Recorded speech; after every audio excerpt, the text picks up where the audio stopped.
وقال تعالى في مقام آخر إن الدين عند الله الإسلام. آمنت بالله صدق الله العظيم وصدق رسوله النبي الكريم. إن الله وملائكته يصلون على النبي يا أيها الذين آمنوا صلوا عليه وسلموا تسليما.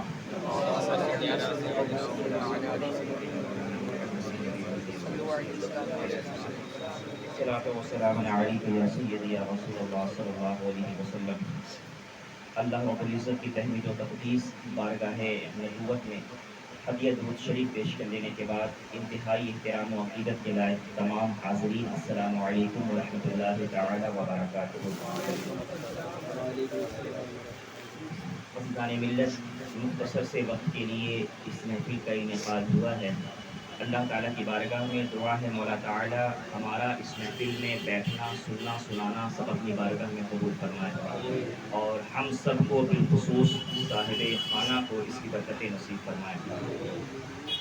میں چند اشعار کے ساتھ اپنی گفتگو کی شروعات کرتا ہوں. بڑے پیارے انداز میں کسی نے کہا تھا، خوشبو ہے دو عالم میں تیری اے گلے چیدہ، خوشبو ہے دو عالم میں تیری اے گلے چیدہ، کس منہ سے بیاں ہو تیرے اوصاف حمیدہ.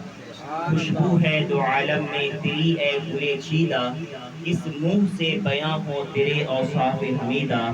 سیرت ہے تیری جوہر آئینہ تہذیب، سیرت ہے تیری جوہر آئینہ تہذیب، روشن تیرے جلووں سے ہے جہان دل و دیدہ، روشن تیرے جلووں سے ہے جہان دل و دیدہ.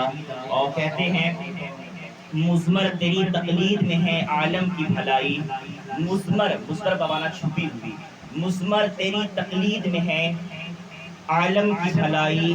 میرا یہی ایمان ہے، میرا یہی ایمان ہے، یہی میرا عقیدہ، میرا یہی ایمان ہے، یہی میرا عقیدہ. اور کہتے ہیں تو روح زمن رنگ چمن ابر بہارا، تو روح زمن، تو روح زمن رنگ چمن ابر بہارا، تو حسن سخن شان ادب جان قصیدہ، تو حسن سخن شان ادب جان قصیدہ. اور کہتے ہیں اے رحمت عالم تیری یادوں کی بدولت، اے رحمت عالم تیری یادوں کی بدولت، اس درجہ سکون میں ہے میرا قلب تپیدہ، اس درجہ سکون میں ہے میرا قلب تپیدہ. اور اے ہادی برحق تیری ہر بات ہے سچی، اے ہادی برحق تیری ہر بات ہے سچی، اے ہادی برحق تیری ہر بات ہے سچی. دیدہ سے بھی بڑھ کے ہے تیرے لب سے شنیدہ، دیدہ سے بھی بڑھ کے ہے تیرے لب سے شنیدہ. اور کہتے یوں دور ہوتا یوں دور ہوں طائب میں حریم نبوی سے، یوں دور ہوں میں طائب حریم نبوی سے. صحرا میں ہو جس طرح کوئی شاخ دریدہ، صحرا میں ہو جس طرح کوئی شاخ بریدہ. عزیزان ملت، یہ بڑی خوش بختی کی بات ہے کہ ہم سرکار مدینہ صلی اللہ علیہ وسلم کی میلاد شریف کی محفل کا انعقاد کر کے بیٹھے ہیں. حضور صلی اللہ علیہ وسلم کی میلاد شریف کی محفل کے انعقاد کے حوالے سے حضور سیدی سرکار امام اہل سنت امام احمد رضا خان محدث بریلوی رحمۃ اللہ تعالی علیہ فتاوی رضویہ شریف جلد 24 صفحہ نمبر 133 میں ارشاد فرماتے ہیں کہ مجالس کی طرح محافل میلاد میں شرکت تبھی جائز ہے جب اس میں خلاف شرع امور کا ارتکاب نہ ہو. اگر وہ شرعی احکام کی خلاف ورزی اور ناپسندیدہ بدعات سے پاک نہ ہو تو اس میں شرکت نہیں کرنی چاہیے. اور دوسرے مقام پر خود حضور اعلیٰ حضرت فرماتے ہیں کہ محافل میلاد اور جلوس میلاد وغیرہ میں ڈھول باجے وغیرہ لے جانا جائز نہیں، اور جن محافل میں ایسے آلات لہو و لعب کا استعمال ہو ان میں جانا جائز نہیں، خواہ انہیں محافل میلاد عرس 11ویں وغیرہ کا نام ہی کیوں نہ دیا جاتا ہو. یہ ہمارے امام جن کے اوپر ایک کوئی بھی کام غلط کرنے کے بعد تھوپ دیا جاتا ہے، اس امام کا کہنا یہ ہے کہ ہم کسی ایسی محافل میلاد سے کوئی تعلق نہیں رکھتے جس کے اندر غیر شرعی امور انجام دیے جائیں.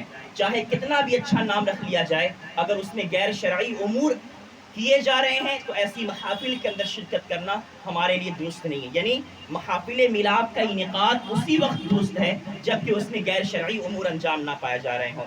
اور 12 ربیع الاول شریف کی تعلق سے شیخ عبدالحق محدث دہلوی رحمۃ اللہ تعالیٰ نے کتنی پیاری بات ما ثبت بالسنہ صفحہ نمبر 102 میں ارشاد فرمائی.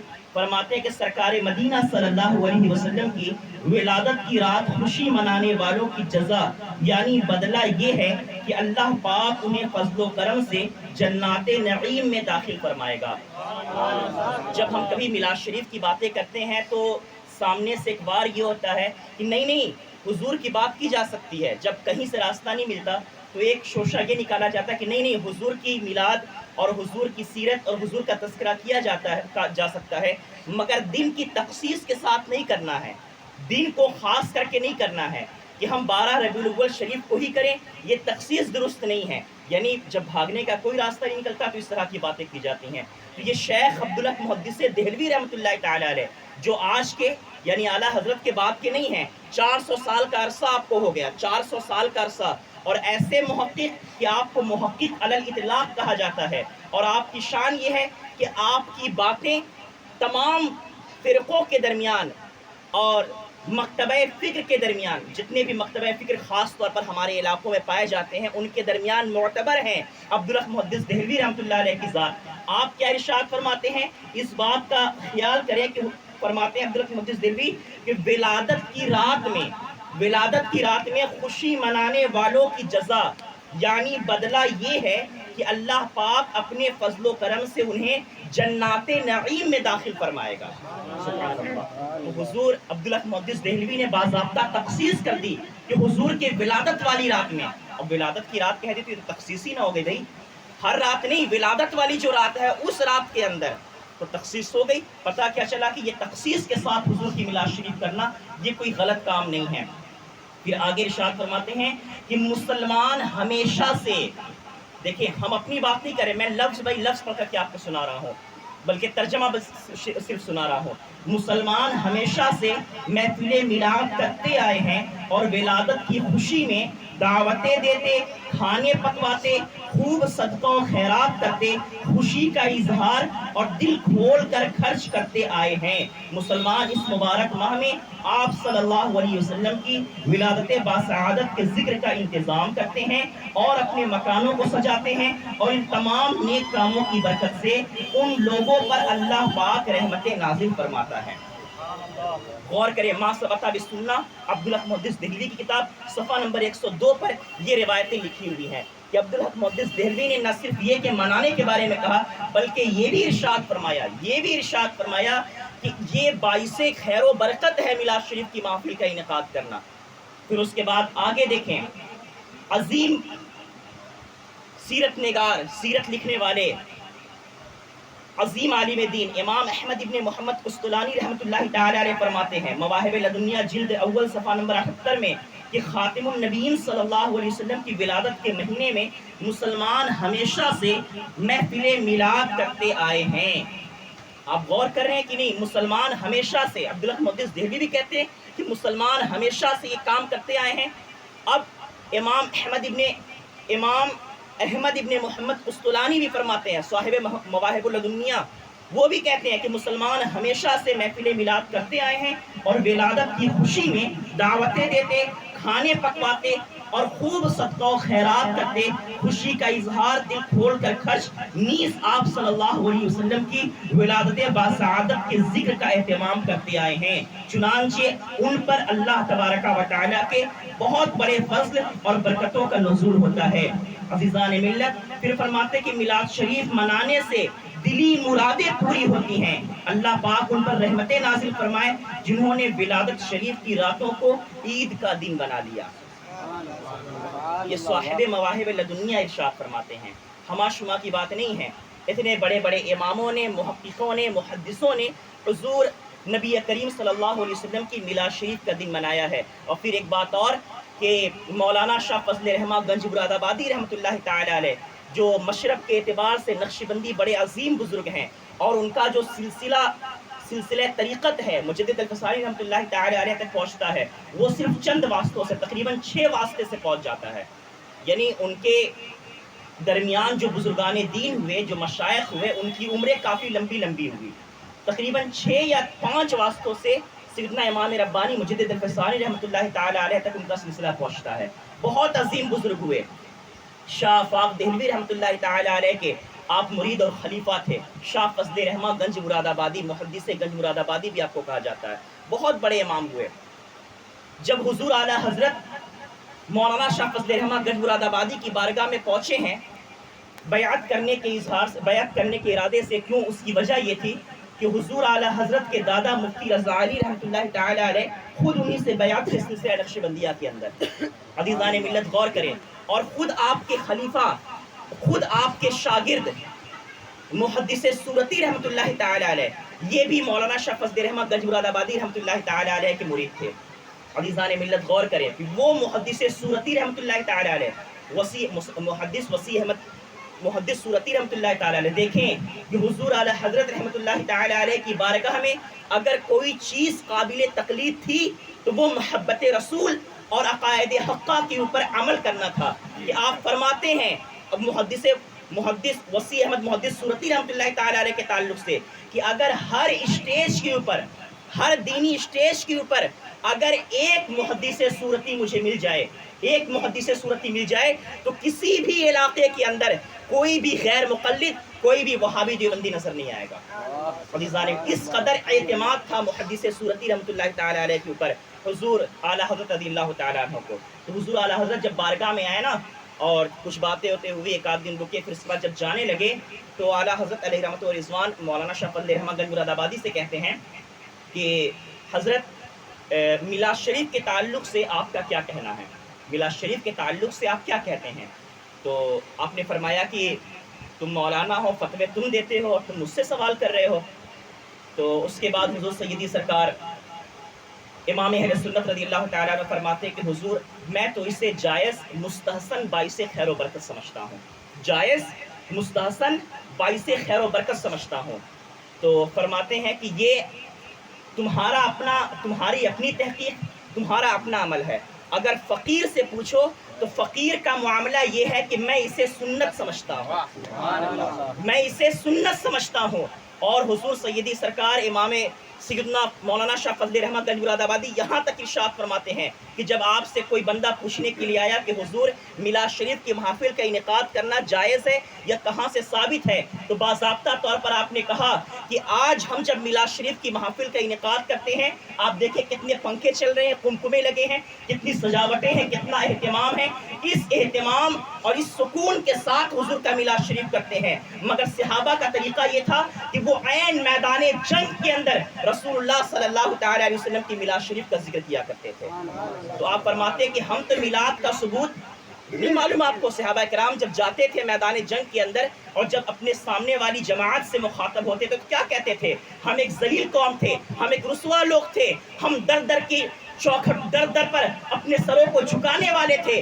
ہمیں ہماری پیشانیوں کو مذاق بندگی سے آزادی اگر کہیں سے ملی ہے تو وہ عبداللہ کے در یتیم محمد کریم کی بارگاہ سے ملی ہے. حضور نہ ہوتے، حضور نہ آتے تو ہمیں جینے کا سلیقہ اور طریقہ ہی نظر نہیں آتا اور کوئی معاملہ ہی سمجھ میں نہیں آتا. تو ہمیں جو کچھ ملا ہے نبی کے آنے کی برکت سے ملا ہے. تو وہ صحابہ کرام عین میدان جنگ میں، جبکہ کتنے بچے یتیم ہونے والے ہوں، کتنی ماؤں کی گودیں سونی ہونے والی ہوں، کتنی عورتیں بیوہ ہونے والی ہوں، ایسے ماحول کے اندر صحابہ کرام حضور کا میلاد پڑھا کرتے تھے. اور پھر اس کے بعد ایک بڑی پیاری بات ارشاد فرماتے ہیں کہ ہم جب میلاد کرتے ہیں نا تو میلاد کے اختتام پر لوگوں کے درمیان شیرینی تقسیم کرتے ہیں. تو اس وقت ایک خاص قسم کی مٹھائی ہوتی تھی جس کو وہ کہتے تھے، لڑوا کہتے تھے.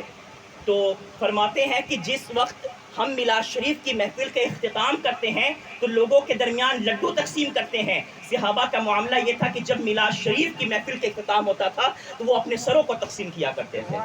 عزیزان ملت، مولانا شاہ فضل رحمہ گنج مراد آبادی رحمۃ اللہ تعالی علیہ جیسا عظیم محدث اور عظیم عارف کامل، بہت بڑے بزرگ ہیں، ایسے ویسے نہیں ہیں. ابو الحسن علی میاں ندوی وغیرہ جیسے لوگ، ان کے آباء و اجداد اس بارگاہ میں جا کر کے، ان کے باپ دادا جا کر کے اس بارگاہ میں دعائیں کروایا کرتے تھے اور ان سے اولادیں اپنے یہاں ہونے کی ان سے گزارشیں کیا کرتے تھے کہ آپ دعا کر دیں کہ اللہ ہمیں صاحب اولاد بنا دے. تو عزیزان ملت، مولانا شاہ فضل رحمہ گنج مراد آبادی اس عظیم ہستی کا نام ہے کہ اللہ اکبر. حضور نبی کریم صلی اللہ علیہ وسلم کی محفل میلاد شریف کا انعقاد کرنا باعث خیر و برکت ہے، حضور کے جلوس کا اہتمام کرنا یہ بھی باعث خیر و برکت ہے، مگر ان سارے کاموں کے اندر ایک چیز کا جو خاص خیال رکھنا ہے وہ یہ ہے کہ جس طرح سے ہم نے باضابطہ طور پر اپنے معاشرے کے کچھ جلوسوں کو اتنا عجیب بنا لیا کہ آج اس کے جواز یا عدم جواز کے تعلق سے باتیں کی جاتی ہیں، ہمیں چاہیے کہ ہم اس محفل میلاد شریف کو ان تمام خرافات سے، بدعات سے اور تمام منہیات اور غیر شرعی کاموں سے اسے بچا کر کے رکھیں۔ خاص طور پر اس چیز کا آپ حضرات خیال رکھیں اور کوشش یہ کریں کہ اپنے یہاں سے جو بھی جلوس نکالیں پورے ادب و احترام کے ساتھ، پورے متانت، سنجیدگی اور اسلامی شان و شوکت کے ساتھ، کہ اسلامی شان و شوکت جو ہوتی ہے اس شان و شوکت کا مظاہرہ کرتے ہوئے ہم جلوس عید میلاد النبی صلی اللہ تعالی وسلم کے نکالے۔ میں دوپہر میں جب اس روڈ سے گزرا ہوں تو میری حیرت کی انتہا نہیں رہی کہ کس لمبی چوڑی تعداد کے اندر لوگوں نے، علاقے کے لوگوں نے، کتنی گاڑیاں اور کتنے لوگ جوق در جوق جلوس عید میلاد النبی صلی اللہ تعالی وسلم میں شرکت کی ہے۔ مگر میرے عزیزو وہیں اس بات سے دل چھلنی بھی ہوا اور بڑی تکلیف بھی ہوئی کہ ان محافل میلاد کو بھی بس ایک شو کے طور پر یا ایک وقت گزاری یا پھر یہ انٹرٹین کے طور پر لوگ کرنے لگے ہیں۔ تو عزیزان ملت، میلاد النبی شریف کی مقصدیت کو سمجھیں اور حضور کی آمد کا جو اصل پیغام ہے اس پیغام کو سمجھیں۔ یوں تو حضور کے آنے کا مقصد آفاقی مقصد ہے، عالمگیر مقاصد ہے، بہت سارے مقاصد ہیں حضور کے تشریف لانے کے، مگر قرآن مقدس نے خاص طور پر جن مقصدوں کے اوپر لوگوں کی توجہ مرکوز کرائی وہ مقصد کیا تھا کہ حضور تمہارے درمیان اس لیے تشریف لے کر کے آئے ہیں وَيُعَلِّمُهُمُ الْكِتَابَ وَالْحِكْمَةَ وَيُزَكِّيهِمْ، تاکہ تمہارے دلوں کا تزکیہ کر دیں اور تمہیں کتاب کی اور حکمت کی تعلیم مرحمت فرمائے۔ حضور کے آنے کا مقصد دنیا سے، معاشرے سے، لوگوں کے درمیان سے جہالت کو مٹانا تھا، لوگوں کے دلوں سے زنگ کو ختم کرنا تھا، لوگوں کے دلوں سے تاریکی کو، ظلمت کو دور کرنا تھا اور لوگوں کے دلوں کے اندر خوف خداوندی کا چراغ روشن کرنا تھا۔ مقصد نبی کریم صلی اللہ علیہ مقصد بعثت مصطفیٰ حضور صلی اللہ علیہ وسلم کی بعثت کا جو مقصد ہے وہ مقصد یہ ہے کہ لوگ قرآن سے جڑ جائیں، لوگ تعلیم سے جڑ جائیں، اور ایک مقام پر تو سرکار مدینہ خود فرماتے ہیں بعثت معلما، میں معلم بنا کر کے، میں استاذ بنا کر کے، میں سکھانے والا بنا کر کے تمہارے درمیان مبعوث کیا گیا ہوں۔ دوسرے مقام پر حضور فرماتے ہیں بعثت لأتمم مکارم الاخلاق اور محاسن الاخلاق، کہ مجھے اللہ تعالیٰ نے اخلاق کی قدروں کو بام عروج تک بلکہ انتہائی کمال تک پہنچانے کے لیے اس خاکدان گیتی پر جلوہ افروز فرمایا ہے۔ اور اس کے بعد دیکھیں کہ وہ سرکار مدینہ صلی اللہ علیہ وسلم جب اس خاکدان گیتی پر جلوہ افروز ہوتے ہیں تو پھر آپ نے وہ تعلیمات لوگوں کے درمیان بیان فرمائی اور لوگوں کو وہ تعلیمیں دیں کہ آج 1400 سال کا عرصہ گزر جانے کے باوجود بھی ان تعلیمات اور ان کے چیلنج کو قبول کرنے کی کسی کے اندر طاقت و ہمت نہیں ہے۔ ابھی مجھ سے ہمارے محترم نے کہا کہ حضرت اسلام کی حقانیت کے تعلق سے کچھ باتیں عرض کر دیجیے گا، بس 10 منٹ 8 منٹ انشاءاللہ صرف ایک بات آپ کے سامنے عرض کر کے کہ اسلام کی حقانیت، اسلام کی آفاقیت یہی کافی ہے کہ یہ اسلام تمام دنیا کے اندر، پوری دنیا کے اندر جب سے انسانوں کی آبادی کی شروعات ہوئی ہے، ہر دور میں، ہر زمانے میں انبیاء کرام جس دین کی تبلیغ کرتے آئے ہیں اس دین کا نام دین اسلام ہے۔ عزیزان ملت، اسلام کا مطلب ہوتا ہے اطاعت، اسلام کا مطلب ہوتا ہے اطاعت کرنا، فرما برداری کرنا۔ اسلام کے معنی فارسی میں کسی نے بیان کیا کہ گردن نہادن، گردن جھکا دینا ہے اطاعت کے لیے۔ اسلام کا مطلب گردن کو جھکا دینا، اطاعت کرنا، فرما برداریاں کرنا۔ تو آپ دیکھیں کہ اسلام یہ صرف انسانوں کا مذہب نہیں ہے، اسلام صرف انسانوں کا دین نہیں ہے، بلکہ پوری کائنات کے اندر آپ غور کر کے دیکھ لیں، یہ آسمان کس کی اطاعت کر رہا ہے، یہ سورج کس کی اطاعت کر رہا ہے، یہ ستارے کس کی اطاعت کر رہے ہیں، یہ زمین کا سارا نظام کس کی اطاعت کر رہا ہے، یہ سارے چرند و پرند کس کی اطاعت کر رہے ہیں۔ پوری کائنات کے اندر چاہے کوئی بھی ذرہ ہو، کوئی بھی برگ و ثمر ہو، کوئی بھی شجر و حجر ہو، یہ سب کس کی اطاعت کر رہے ہیں؟ بلا شبہ یہ سب کے سب اللہ کی اطاعت کر رہے ہیں۔ پتہ کیا چلا کہ یہ سب کے سب مسلمان ہیں، یہ سب کے سب اسلام کی اطاعت کرنے والے اور اسلام کے ماننے والے ہیں، کیونکہ اسلام کا مطلب ہی ہوتا ہے کہ اطاعت کرنا، فرما برداری کرنا، گردن کو جھکا دینا۔ تو سارا نظام، پوری عالم کا نظام خداوند قدوس کی اطاعت اور اس کی فرما برداری کر رہا ہے۔ تو پوری کائنات مسلمان ہوئی۔ پھر جب آپ مسلمانوں کا جائزہ اور انسانوں کی جماعت میں جائزہ لے کر کے دیکھیں تو جب سے انسانوں کی آبادی کی شروعات ہوئی ہے اس دور سے اہل حق کا مذہب، اہل حق کا دین یہی دین اسلام رہا ہے میرے عزیزو۔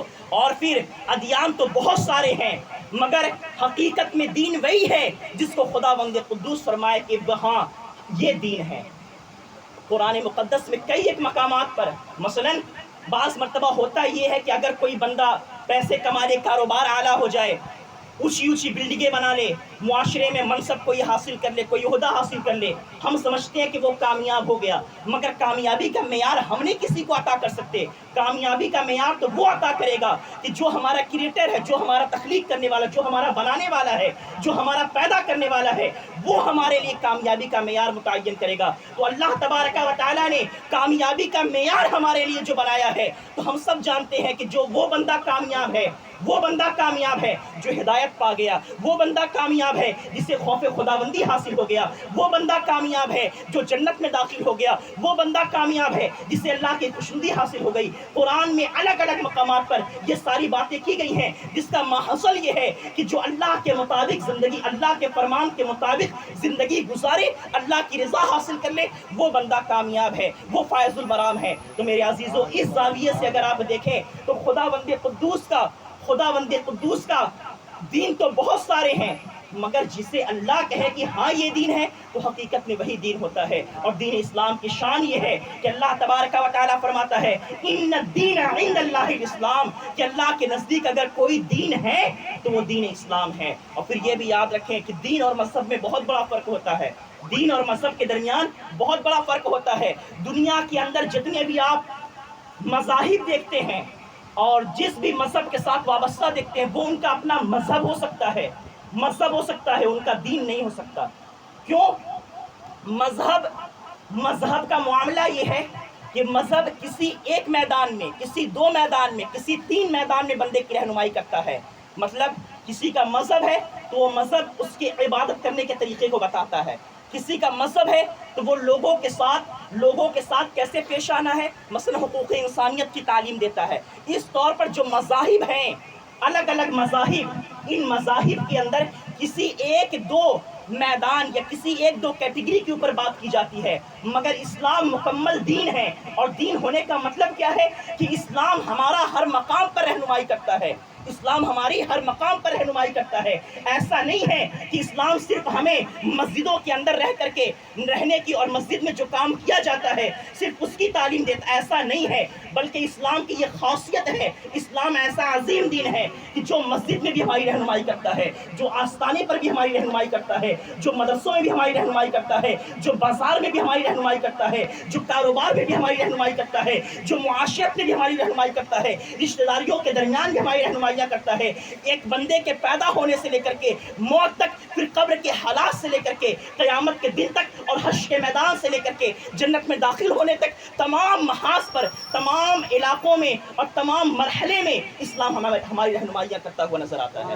عزیزان ملت، ایسا نہیں ہے کہ اسلام ہمیں کبھی تنہا چھوڑ دے، ایسا ہو ہی نہیں سکتا، بلکہ اسلام ہر مقام پر ہماری رہنمائیاں کر کے ہمارا ہاتھ پکڑ کر کے بتاتا ہے کہ نہیں، یہ اسلامی طریقہ نہیں، اسلامی طریقہ یہ ہے۔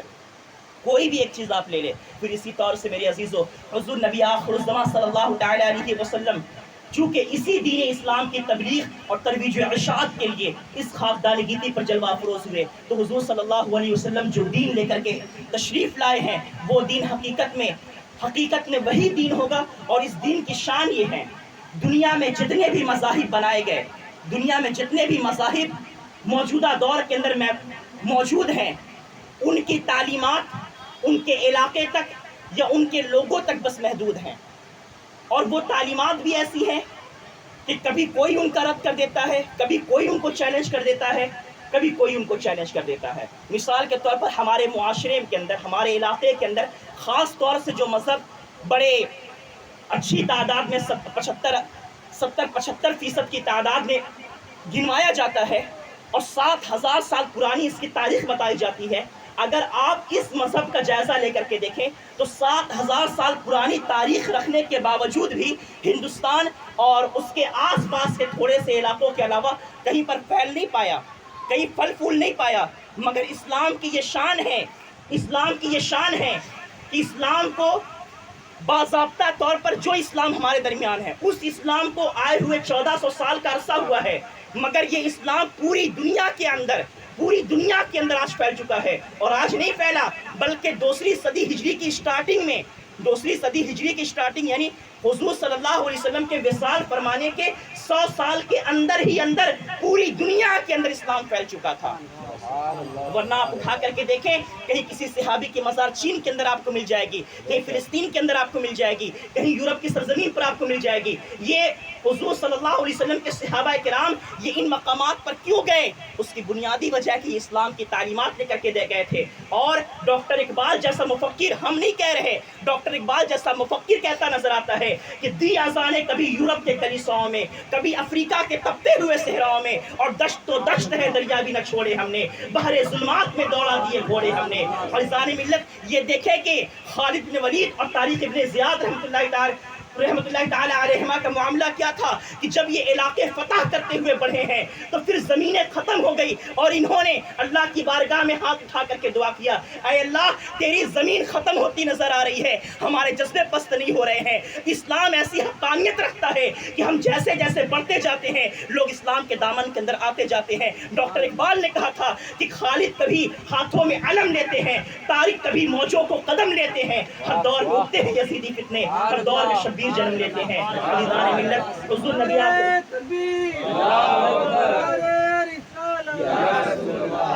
عزیزان ملت، اسلام کی حقانیت کو اگر آپ کو دیکھنا ہو، بس آخری بات کہ اسلام کے مقابلے میں ورلڈ لیول پر جو مذہب پیش کیا جاتا ہے وہ کرسچن ورلڈ ہے باضابطہ طور پر. جب آپ اس کرسچن ورلڈ کا جائزہ اسلامی زاویے کے طور پر لیں گے کہ اسلام کو باضابطہ طور پر اسلام کے مقابل میں جو مذہب لے کر کے آیا جاتا ہے وہ پورا کا پورا عیسائیوں کا بنایا ہوا اپنا مذہب ہے.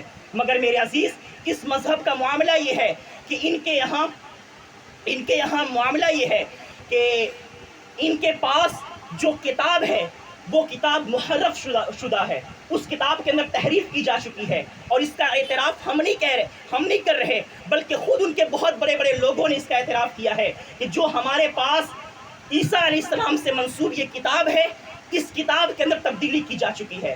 میں اسلام کے مقابلے میں جو مذہب پیش کیا جاتا ہے ورلڈ لیول کے اوپر، میں اس کی بات کر رہا ہوں کہ کرسچن ورلڈ پورا کا پورا ہے. ان کے پاس جو کتاب ہے خود ان کی زبانی اگر آپ اٹھا کر کے دیکھیں تو ان کے اپنوں کا کہنا یہ ہے کہ یہ کتاب محرف شدہ ہے، اس میں تبدیلی کی جا چکی ہے. ہر دور کے اندر بڑے بڑے پوپ اور بڑے بڑے پادریوں نے اس کے اندر اپنی طرف سے باتیں گڑی ہیں اور اپنی طرف سے باتیں اس کے اندر شامل کی ہیں. پھر اس کے بعد ان کے یہاں جو خدا ہے یا جو نبی ہے، اگر آپ اس کا تصور دیکھیں تو ان کا ایک تصور ہے التثلیث فی الوحدہ والوحدۃ فی التثلیث، یعنی ایک تین ہے اور تین ایک ہے.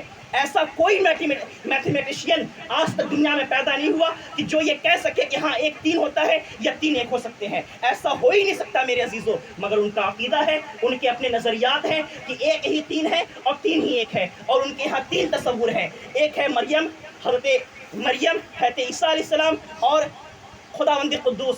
اور ان کا معاملہ یہ ہے کہ وہ عیسیٰ علیہ السلام کو اللہ تعالیٰ کا بیٹا بھی کہتے ہیں، عیسیٰ علیہ السلام کو نبی بھی کہتے ہیں، کبھی عیسیٰ علیہ السلام کو خدا بھی کہتے ہیں. اس طور پر وہ اپنے تمام اسلامی عقیدے کو ان تین لوگوں کے درمیان محدود کر دیتے ہیں. آپ غور کر کے دیکھیں. اور پھر محدود کرنے کے بعد معاملہ کیا ہوتا ہے کہ جو سب سے مین پرسن ہیں عیسیٰ علیہ السلام، ان کے یہاں عیسیٰ علیہ السلام کوئی زندہ شخصیت نہیں ہے، کوئی زندہ شخصیت نہیں ہے، بلکہ عیسیٰ علیہ السلام ان کے اپنے عقیدے کے مطابق انہیں وہ پھانسی کے پھندے پر جھول گئے تھے. تمام لوگوں کے گناہوں کا کفارہ ادا کرنے کے لیے وہ خود انہوں نے ان تمام اپنے ماننے والوں کا بوجھ گناہ اپنے اوپر لے لیا اور خود ان تمام لوگوں کا کفارہ انہوں نے ادا کیا. بات سمجھ میں آ رہی ہے آپ کو؟ اگر عیسیٰ علیہ السلام ان کے ماننے کے مطابق خدا ہے تو پھر خدا کو کفارہ دینے کی کیا ضرورت ہے؟ خدا تو ویسے ہی معاف کر سکتا ہے کسی کو بھی. تو پھر وہ ساری امت اور ساری قوم کا کفارہ کیوں کر ادا کرے گا؟ عزیزان ملت، پہلی بات آپ یہ دیکھیں. پھر اس بہر خیر ماحصل جو گفتگو کا ہے وہ یہ ہے کہ عیسائیوں کا اگر آپ نظریہ دیکھیں، اب تثلیث و فی الوحدہ والا نظریہ آپ دیکھیں، یا پھر ان کے یہاں جو خدا کا تصور ہے اگر آپ دیکھیں تو ان کے یہاں ایک مردہ خدا کا تصور ہے، ان کے یہاں ایک مردہ نبی کا تصور ہے، ان کے یہاں جو کتاب ہے وہ محرف شدہ کتاب کا تصور ہے. مگر ہمارا جو مذہب ہے، اگر اس مذہب کو کرسچن عقائد اور کرسچن مذہب کے مقابلے میں لا کر کے اگر آپ دیکھیں گے تو اسلامی عقیدہ اور نظریہ کتنا صاف اور شفاف ہے کہ ہمارے یہاں جو کتاب کا تصور ہے اس کتاب کے اندر تحریف ہونا تو بڑی بات ہے، اس کے اندر ایک حرف کی کوئی تبدیلی کی گنجائش ہی نہیں ہے. الف لام میم سے خدا بند قدوس شروعات کرتا ہے اور ساتھ ہی ساتھ کہہ دیتا ہے ذالک الکتاب لا ریب فیہ. کتنی عجیب بات ہے میرے عزیز کہ الف لام میم سے شروعات تھوڑی سمجھ میں نہیں آ رہا، مگر ساتھ ہی ساتھ ماننا ہے کہ اس کتاب کے اندر کوئی شک کی گنجائش ہی نہیں ہے. عزیزان ملت، پھر اس کے بعد ہمارے پاس جو کتاب کا تصور ہے وہ تحریف نہیں کی جا سکتی، تبدیل نہیں کی جا سکتی، اس کا ایک ایک حرف، ایک ایک لفظ صداقت ہے، حق پر مبنی ہے، اور اللہ کا یہ آفاقی پیغام ہے کہ لا تبدیل لکلمات اللہ، لا تبدیل لکلمات اللہ، کہ اللہ کا کلمہ، اللہ کی باتیں کبھی تبدیل نہیں ہوتی، کبھی بدلتی نہیں ہیں. عزیزان ملت، غور کریں کہ ان کے کتاب کے مقابلے میں ہماری جو کتاب ہے 1400 سال کا عرصہ گزر جانے کے باوجود بھی اس کتاب کا اعزاز یہ ہے کہ ہر دور کے اندر بڑے بڑے زباندار، بڑے بڑے اپنے دور کے ادیب پیدا ہوئے، مگر قرآن کے اس چیلنج کو کوئی قبول نہیں کر سکا کہ قرآن مقدس کی مثل وہ پیش کر دے. قرآن مقدس کے چیلنج کو وہ قبول نہیں کر سکا. بہت بڑی بات ہے میرے عزیزوں، کبھی آپ غور کر کے دیکھیں کہ رسول اللہ صلی اللہ علیہ وسلم کا کتنا بڑا اعزاز ہے، کتنا بڑا اعزاز ہے کہ 1400 سال کا عرصہ گزر جانے کے باوجود بھی آج تک کوئی اس کا قرآن کی مثل پیش نہیں کر سکا.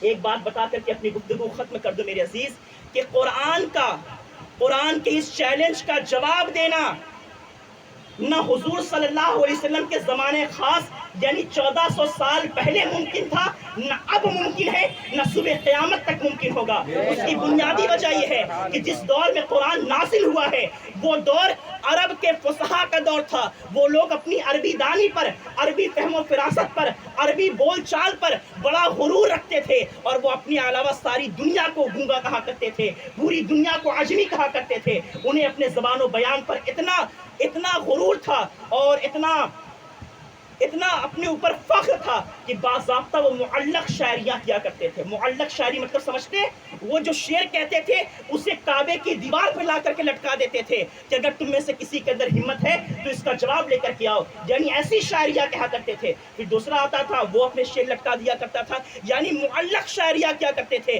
ایسے دور کے اندر سرکار مدینہ صلی اللہ علیہ وسلم کی بارگاہ سے یہ اعلان کروایا گیا کہ وَإِن كُنتُم فِي رَيْبٍ مِّمَّا نَزَّلْنَا عَلَىٰ عَبْدِنَا فَأْتُوا بِسُورَةٍ، کہ اگر تمہیں اس قرآن کے کلام الہی ہونے میں کوئی شک ہے تو اس جیسی ایک چھوٹی صورت لے کر کے آؤ. اِنَّا أَعْطَيْنَاكَ الْكَوْثَرَ جیسی کوئی 3 جملوں پر مشتمل کوئی صورت لے کر کے آؤ. مگر سارے کے سارے کفار اور سارے کے سارے مشرکین ہکا بکا ہو کر کے رہ گئے. اور ان 7 لوگوں میں جن لوگوں کے کلام اور اشعار کعبے پر لٹکائے جاتے تھے ان میں کے ایک شخص جب اسلام لے کر کے آتے ہیں لبید بن ربی رحمۃ اللہ تعالی علیہ، تو انہیں اسلام لانے کے بعد انہوں نے شعر و شاعری کرنا چھوڑ دیا تھا. تو فاروق اعظم نے جب ان سے کہا کہ آپ تو بڑی اچھی شاعری کرتے تھے، اب شاعری کیوں نہیں کرتے؟ تو لبید بن ربی رحمۃ اللہ تعالی علیہ رضی اللہ تعالیٰ عنہ کہتے ہیں ابعد القرآن، کیا قرآن کے بعد بھی شاعری کرنے کی گنجائش باقی رہ جاتی ہے؟ عزیزان ملت، تو قرآن مقدس کا یہ اعزاز ہے. اور پھر یہ بات یاد رکھیں جو میں کہنا چاہ رہا تھا کہ قرآن کا جواب اگر ممکن ہوتا اور قرآن کی مثل لانا اگر ممکن ہوتا، قرآن کے چیلنج کو قبول کر لینا اگر ممکن ہوتا تو کفار مکہ کبھی بھی بدر کے میدان میں نہ جاتے، کبھی بھی اپنے 70 مردوں کے اوپر ماتم نہ کرتے. وہ قرآن کے چیلنج کا جواب لے کر کے آتے اور کوئی لڑائی نہیں ہوتی، کوئی جنگ نہیں ہوتا، اسلام تھک کھا کر کے بیٹھ جاتا. سرکار مدینہ کی تعلیم و تبلیغ اسی جگہ رک کر کے رہ جاتی. مگر کیا وجہ تھی کہ ان تمام کفار و مشرکین کو، یہود و نصارہ کو اپنے لوگ قتل کروانا منظور ہوا، اپنے لوگوں کو موت کے گھاٹ اتروانا فرمانا منظور ہوا مگر قرآن کے چیلنج کو قبول کرنے کی حیثیت ان کے اندر نہ رہی. اس کی بنیادی وجہ یہ ہے کہ ہے قول محمد قول خدا. فرمان نہ بدلا جائے گا, بدلے گا زمانہ لاکھ مگر قرآن میں بدلا جائے گا. عزیزان ملت, قرآن مقدس کی مثل نہیں لائی جا سکتی. تو ان کے مقابلے میں جو ہماری کتاب ہے, اس کتاب کے اندر تحریف کے بارے میں سوچنا تو بڑی بات, سوچنا ہی بڑی بات, تب تحریف کرنا تو دور کی بات, تحریف کے بارے میں سوچا ہی نہیں جا سکتا, کوئی شک کی گنجائش ہی نہیں ہے. اسی طور پر ان کے یہاں جو خدا کا تصور ہے, جو نبی کا تصور ہے, اس کے مقابلے میں اگر ہم آپ اپنے یہاں کے نبی اور خدا کے تصور کو دیکھیں تو ہمارے یہاں خدا بند قدوس کا تصور ایسا عظیم تصور ہے کہ وہ جسم و جسمانیت سے پاک ہے, وہ تمام چیزوں سے بے نیاز ہے. وہ خدا بند قدوس نہ اس نے کسی کو جنا ہے نہ وہ پیدا کیا گیا ہے. عزیزان ملت, اس طور پر آپ دیکھیں کہ خدا بند قدوس کے تعلق سے جو اسلامی نظریہ ہے وہ کہیں پر بھی آ کر کے اپنے ماننے والوں کو خاموش نہیں کرتا ہے, اس کی زبان بند نہیں کر دیتا کہ ارے یار کیسا عقیدہ ہے, کیسی باتیں کر رہے ہو, یہاں پر تو آ کر کے تمہیں خاموش ہونا پڑا. نہیں. اور پھر نبی کے تعلق سے ہمارا جو عقیدہ ہے اسے بھی آپ دیکھیں کہ سرکار مدینہ صلی اللہ تعالیٰ علیہ وسلم کے تعلق سے ہمارا جو نظریہ ہے وہ مردہ نظریہ نہیں ہے بلکہ ہمارا زندہ نظریہ ہے, زندہ عقیدہ ہے کہ سرکار مدینہ صلی اللہ علیہ وسلم کے اوپر ایک لمحے کے لیے موت طاری ہوئی تھی, ایک لمحے کے لیے موت طاری ہوئی تھی. اور حضور صلی اللہ علیہ وسلم اس وقت اپنی قبر مقدس کے اندر حیات ظاہری کے ساتھ بلکہ روحانیت کے اعتبار سے انتہائی کمال کے ساتھ زندہ و تابندہ ہے. انہیں رزق دیا جاتا ہے, زمین کو زمین ان کے جسموں کو نہیں کھا سکتی. اور پوری کائنات کے اندر اتنے گناہ ہونے کے باوجود بھی آج جو قیامت نہیں آ رہی, اس کی بنیادی وجہ یہی ہے کہ جب تک نبی قوم کے درمیان موجود رہتا ہے یکبارگی طور پر قیامت کبریٰ کا نزول نہیں ہو سکتا. اس کی بنیادی وجہ یہی ہے کہ سرکار مدینہ صلی اللہ علیہ وسلم گنبد خضرا کے مکین وہ آرام فرما ہے, وہ ابھی زندہ ہے, مدینہ شریف سے فیضان آ رہا ہے, زندگی کی خیرات مل رہی ہے اور ساری کائنات زندگی پا رہی ہے. تو زندہ ہے واللہ, تو زندہ ہے واللہ. میری چشم عالم سے چھپ جانے والے اللہ تبارک و تعالیٰ میرے ٹوٹے پھوٹے بے ترتیب چند جملوں کو اپنی بارگاہ میں قبول فرمائے. جو میں نے کہا وہ حق ہے, اللہ تعالیٰ کی توفیق سے ہے, اور جو خامی ہے, کمی ہے, کچی ہے, وہ میرے اپنے کمی کی بنیاد پر ہے. اللہ تعالیٰ ہمیں معاف فرمائے اور نیک کام کرنے کی توفیق خیر سے نوازے. آمین و السلام علیکم.